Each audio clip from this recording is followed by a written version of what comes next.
raising money with Dennis Leary all the time for equipment for other departments. It's nice when I get some of my own. Well, you know what? That's what makes you be more like Batman. When you get the better stuff, that's how it works. You got to have the good gear. Only as good as. Go ahead. No, I was going to ask you. No, please finish your thought. You're only as good as the guy who trains you on the equipment. Is that well? Okay, right. Yeah.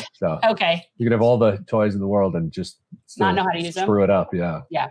Now, was Leary a fireman? I mean, I obviously, rescue me, but was he a fireman? Because I know Buscemi's was a fireman. But... No, Dennis was not. Dennis started his foundation because of what was referred to as the Worcester cold storage fire. 6 firefighters perished. One was his cousin. The other was his best friend. And so when 9/11 happened, he was poised as a foundation to start to help out families and firefighters and stuff like that. And then, the foundation just kept going and going and growing. And, mobile command units, flashover simulators, gloves, thermal imaging cameras. Through fundraising efforts, he's been able to, deliver all of this really much needed equipment to selective departments throughout the country. Detroit, we rebuilt, and I was a part of that, 14 of the 22 firehouses in New Orleans that were really badly damaged. Yeah, we did one firehouse and we were like, well, we could do that one. Well, we could do that. And then it ended up being 14. My son came down and worked with me. So, we bought them boats. So it's this, I've coined the expression. I think the Leary Firefighter Foundation is the first responder to first responders, giving them whatever they need to affect and get the mission done. This is one of those things that, while it's really amazing, makes me so sad that it's even needed, because I have this theory that we shouldn't need these organizations to be picking up slack.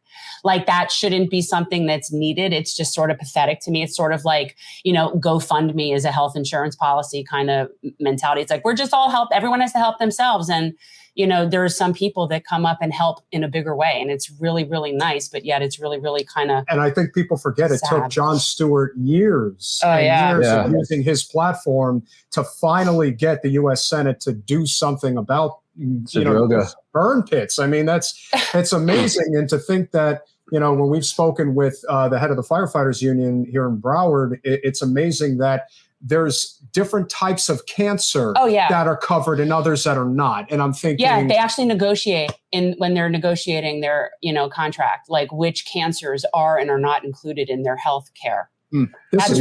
You're told because of the fire loads these days, everything is plastic. Years ago, it was wood and cloth and wool. Yeah. And you could breathe that stuff, quite benignly. But you're told now that if you're a firefighter and sometimes in New York, they refer to it as the meal. If you're getting a lot of smoke at a fire without your mask on, you're going to die of cancer. You just don't know which type because of, these plastics are burning at 800 parts per million greater than your nominal, piece of wood, off gases, carbon. So we were at a fire this summer where we went into a kitchen in the back door and, we're looking for the fire with the camera. It's puffing out and everything in the kitchen is melted. That's how hot it is. We're like, well, the toaster oven's melted. The microwave is melted. Everything's melted. Where's the fire? Well, we found the fire. We went back around the front, came to the front door. The fact of the matter is stuff burns. I mean, trusses are laminate. It's glue and wood byproducts, and they're pressed together with the glue. And when glue burns, it just drips on you. And it, but the off-gassing, and we were talking a little bit about these batteries. Everything's just burning hotter, and it's really taken off these days. People say with the bunker gear, 45-minute bottles, good mass. Oh, the job's become safer. The job has not become safer. It's become exponentially more dangerous. Bobby, before we go, can you please talk about, one of the biggest things we talk about religiously on the show, obviously we're huge supporters of labor, but also very critical of the fact that our infrastructure is decades and decades behind where it needs to be at this point. East Palestine should have been the final nail in the coffin for how bad our infrastructure is, how bad things are with what Norfolk Southern has been able to get away with. We all know they get away with it because they buy off both major parties. Could you talk about the importance, especially being a firefighter, of having the best technology and infrastructure up to date at all times? We as firefighters, we stand in our own corporation. Our bread and butter is the interests of the public, their safety and their well-being. In corporate America, it is exactly the opposite. There's a bottom line and it is profit. The food corporations have no interest in Americans' health.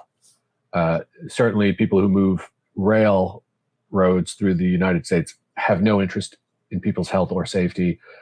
So, at the corporate level, all the lobbying and all the lifting of regulation and,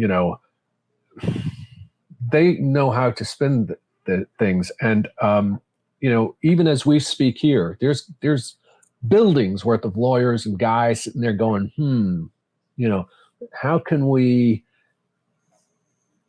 and it's almost like the lock is in. Yeah. Sometimes I get a little depressed about it all, but then, you have like this show, again, you never know what could change. Everything could change because of, Erin Brockovich, one woman, one attorney. She landed in East Palestine and all of a sudden, it was on world news, so the cat will always be out of the bag before it's brought back in somehow, but again, food is not a concern. Your health in this country is not a concern. The safety of our children doesn't seem to be a concern. So the fire service, I posted something a little while ago and it meant a lot to me. It said, the fire service is the last bastion of I can't remember specifically, like doing what's right. Okay. So act accordingly. And I really believe that. Do you know what I mean? One of us affects all of us. So we have to act accordingly. And that's on the fire ground, off the fire ground, in our lives and everything, because you're still out there. The tones go off. And I said, well, what color is the person? What is their gender? What is their affiliation? What is their religion?